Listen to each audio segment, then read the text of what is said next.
Good morning students. बच्चों, ये आज की हमारी वर्कशीट है। आज की डेट है 30 जुलाई और ये अगेन वही हमारी पॉलिटिकल की बुक से लिया गया है। सेकंड चैप्टर है, लेकिन आपकी बुक में ये थर्ड चैप्टर है संविधान निर्माण का। पहली जो हमारी वर्कशीट थी वर्कशीट नंबर 10, उसमें था संविधान के कार्य कि जो हमारा संविधान है, भारतीय संविधान है, उसके क्या क्या कार्य हैं। आज है भारतीय संविधान का निर्माण। तो बच्चों चलो हम देखते हैं इसमें संविधान का रास्ता कि जो संविधान है वो हमें क्या रास्ता दिखलाता है। भारत जैसे विशाल और विविधता वाले देश के लिए संविधान का निर्माण करना कोई आसान काम नहीं था। हमारा देश क्या है, काफ़ी बड़ा है और विविधताओं वाला देश है, क्योंकि यहाँ पर अलग अलग भाषाओं के लोग रहते हैं, अलग अलग रहन सहन वेशभूषा वाले लोग रहते हैं। तो क्या है, सब एक जैसे नहीं है, अलग अलग टाइप के हैं। तो इसलिए बोला जाएगा विविधता वाले देश के लिए संविधान का निर्माण करना, मतलब हमारे जैसे देश के लिए जो संविधान का निर्माण करना वो कोई आसान काम नहीं था कि यूँ हमने नियम बना दिए और वो लागू हो गए। जबकि इसी दौरान भारत और पाकिस्तान का बंटवारा भी एक दिल दहलाने वाला अनुभव था। और 1947 में जब हमारा देश आज़ाद हुआ तो उसी टाइम क्या था, दोनों का बंटवारा हुआ था। 14 अगस्त को पाकिस्तान बना था, आज़ाद हुआ था, और 15 अगस्त को भारत बना था। इन सारी मुश्किलों के बावजूद एक अच्छी बात यह थी कि आज़ादी की लड़ाई के दौरान ही जो आज़ादी की लड़ाई चल रही थी, ये सारी मुश्किलें चल रही थी, लेकिन उसमें एक अच्छी बात क्या हुई, जो आज़ादी की लड़ाई चल रही थी उसमें भविष्य के भारत के संविधान निर्माण के बारे में चिंतन मनन होने लगे थे कि जो हमारा आने वाला भारत होगा वो कैसा होगा, उसमें हमें किन नियमों को डालना होगा ताकि हर जगह सुख शांति से लोग अपना जीवन व्यतीत कर सकें, हर जगह शांति हो। दोबारा से ये जो लड़ाइयाँ उस टाइम चल रही थी वो लड़ाइयाँ दोबारा से भारत में ना हो। तो इन्हीं के लिए लोग चिंतन मनन कर रहे थे, मतलब सोचने विचारने में लगे हुए थे कि कैसे हम संविधान का निर्माण करें और उसमें हम किन किन बातों का ध्यान रखें। इस समय के दस्तावेजों में भी आज भारत के संविधान में सार्वभौमिक वयस्क मताधिकार, मतलब सभी को वोट देने का अधिकार, स्वतंत्रता और समानता का अधिकार, कि सभी इस भारत में रहने वाले लोग स्वतंत्र हैं, वो सभी समान हैं, इक्वल हैं, किसी से कोई भेदभाव नहीं किया जाएगा जाति के आधार पर। अल्पसंख्यकों के अधिकारों की बात कही गई थी। अल्पसंख्यक कौन होते हैं, जैसे जिनको हम SC ST मान लेते हैं, उनकी मुस्लिम समुदाय है तो वो क्या है, उनकी संख्या कम है, इसलिए उनको अल्पसंख्यक बोला जाता है। तो उनके अधिकारों की भी यहाँ पर बात की गई थी कि उनको भी इन अधिकारों में शामिल किया जाएगा। इससे संविधान सभा की बैठकों से पहले सभी नेताओं में कुछ बुनियादी मूल्यों पर सहमति बन चुकी थी।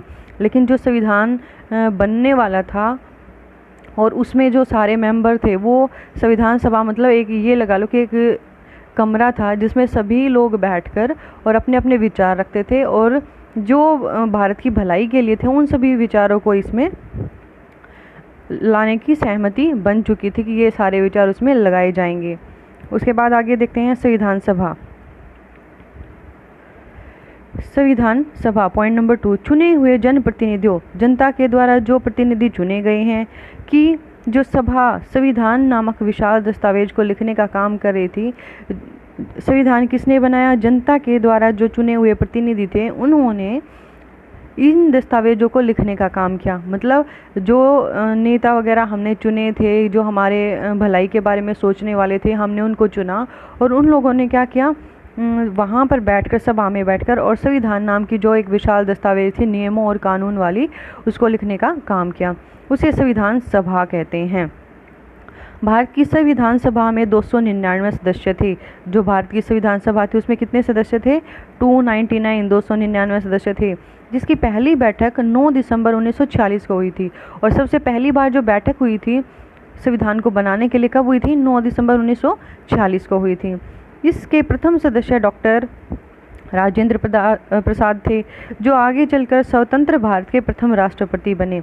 जो इसके स्थायी थे, स्थायी अध्यक्ष और अस्थायी अध्यक्ष दोनों क्वेश्चन पूछे जाते हैं कि इसमें बोला गया थे जो सबसे पहले स्थायी अध्यक्ष थे, मतलब जो परमानेंट थे, वो कौन से थे, राजेंद्र प्रसाद थे, और आगे चलकर वो क्या बने, देश के प्रथम राष्ट्रपति बने। संविधान सभा की विभिन्न समितियों के समक्ष संविधान की प्रत्येक धारा पर कई बार चर्चा की गई। जो संविधान सभा की समितियां बनाई गई थी संविधान के बारे में सोचने के लिए, हर बात पर कई कई बार चर्चा की गई कि जो बातें हमने इसमें इंक्लूड की हैं क्या वो ठीक हैं या नहीं हैं। तो बहुत सोच समझकर हमारा संविधान बनाया गया। जरूरी संशोधनों पर विचार किया गया। जरूरी संशोधन मतलब जो उसमें बदलाव करने थे उन पर विचार किया गया कि हमें अपने संविधान में इन चीज़ों को बदलना है, ये चीज़ें ठीक नहीं हैं। प्रारूप समिति के प्रमुख के रूप में डॉक्टर भीमराव अंबेडकर। तो देखो यहाँ पर एक क्वेश्चन बनता है कि प्रारूप समिति के अध्यक्ष कौन थे? डॉक्टर भीमराव अंबेडकर के नेतृत्व में देश के संविधान को तैयार किया गया। ये बोला भी जाता है कि संविधान बनाने वाला कौन है, संविधान का जनक किसको माना जाता है? डॉक्टर भीमराव अंबेडकर। तो इनके नेतृत्व में मतलब सारी जो गाइडलाइंस दी थी वो डॉक्टर भीमराव अंबेडकर ने दी थी, और इनके नेतृत्व में लोगों ने इनसे सलाह मशवरा करके देश के संविधान को तैयार किया था। सारी जो फाइनल टच देना था वो किसने दिया था? डॉक्टर भीमराव अंबेडकर ने दिया था। संविधान को पूरा करने में लगभग 2 वर्ष 11 महीने और 18 दिन लगे। कितने दिन लगे? 2 साल 11 महीने और 18 दिन लगे। इस सभा ने 26 नवंबर 1949 को संविधान पूरा करके, संविधान कब पूरा हुआ? 26 नवंबर 1949 को पूरा हो गया और देश को अर्पित कर दिया, देश को दे दिया। और 26 जनवरी 1950 को इस संविधान को पूरे देश में लागू कर दिया गया था। बनकर कब तैयार हुआ? 26 जनवरी 1949 को, और लागू कब किया गया? 26 जनवरी 1950 को इसको पूरे देश में लागू कर दिया गया था, जिसे हम हर साल गणतंत्र दिवस के रूप में मनाते हैं। जो 26 जनवरी होती है उसको हम किस दिन के रूप में मनाते हैं? गणतंत्र दिवस, रिपब्लिक डे बोलते हैं इंग्लिश में। अब उसके बाद है संविधान की स्वीकार्यता, कि संविधान को कैसे और किस रूप में स्वीकार किया जाएगा। दुनिया के कई देशों में संविधान को फिर से लिखना पड़ा। दुनिया के बहुत सारे ऐसे देश हैं विश्व में कि उन्होंने संविधान को दोबारा लिखना पड़ा उनको। कई देशों में संविधान मात्र किताब बनकर रह गई, और बहुत सारे देश ऐसे हैं कि उन्होंने संविधान बना तो दिया लेकिन उसका कोई काम नहीं हो रहा है, उसको कोई फॉलो नहीं कर रहा है। परंतु पिछले 70 सालों से भारतीय संविधान भारत के नागरिकों को जोड़े रखने में सफल रहा है। लेकिन भारत में जो संविधान बना, पिछले 70 सालों से हम क्या कर रहे हैं? अपने संविधान को मानते आ रहे हैं। उसके जो नियम लोगों के लिए बनाए गए हैं, सभी नागरिक उससे जुड़े हुए हैं, उन नियमों का पालन करते हैं, क्योंकि संविधान द्वारा सभी समूह, जाति, वर्ग, धर्म और पेशे के लोगों को बराबरी का स्थान दिया गया है। क्योंकि जो संविधान है उसमें क्या कहा गया है कि सभी समूह, सभी जाति के लोग, सभी धर्मों के लोग और कोई भी कार्य करने वाले लोग यहाँ पर बराबर हैं। कोई भी किसी में कोई भी ऊंच नीच का भेदभाव नहीं किया जाएगा। साथ ही सार्वभौमिक वयस्क मताधिकार, कि जो 18 वर्ष की उम्र का हो गया है उसको वोट देने का अधिकार है, चाहे वो गरीब हो चाहे अमीर हो, लेकिन सभी को यहाँ पर वोट देने का अधिकार, मताधिकार की मान्यता दी गई है, जो आज़ादी से पहले नहीं थी। लेकिन जब हमारा देश आज़ाद हुआ था उससे पहले लोगों के पास ये अधिकार नहीं था। ये कब से हुआ? जब हमारा देश आज़ाद हो गया तो हमारे देश के पास ये वाला अधिकार भी आ गया, सार्वभौमिक वयस्क मताधिकार, वोट देने का अधिकार। संविधान में समय अनुसार कई संशोधन किए गए। संशोधन होता है बदलाव करना, लेकिन इसकी आत्मा हमेशा बनी रही। किसकी आत्मा बनी रही? संविधान की, कि उसमें जो कमियां थी उसको दूर किया गया। लेकिन जो हमारी संविधान को क्या बोला जाता है? देश की आत्मा बोला जाता है, तो वो हमेशा बनी रही। वो संविधान हमारे भारत में आज भी लागू है। अब हम इसके क्वेश्चन करते हैं, संविधान सभा किसे कहते हैं? हमारा पहला क्वेश्चन है, संविधान सभा किसे कहते हैं? ये हमने पढ़ा था यहाँ पे, ये चुने हुए जनप्रतिनिधियों की जो सभा संविधान नामक विशाल दस्तावेज को लिखने का काम करती है, उसे संविधान सभा कहते हैं। ये हमारे पहले क्वेश्चन का आंसर है। उसके बाद सेकंड क्वेश्चन है, संविधान सभा की प्रारूप समिति के प्रमुख कौन थे? प्रारूप समिति के अध्यक्ष कौन थे? यहाँ पर हम देखते हैं स्थायी अध्यक्ष कौन था हमारा? डॉक्टर राजेंद्र प्रसाद थे। और उसके बाद भीमराव अंबेडकर को प्रारूप समिति के प्रमुख के रूप में माना गया था। तो यहाँ पर जो सेकंड क्वेश्चन है, संविधान सभा की प्रारूप समिति के प्रमुख कौन थे? डॉक्टर भीमराव अंबेडकर प्रारूप समिति के अध्यक्ष थे। ये हमारा क्वेश्चन नंबर 2 का आंसर है।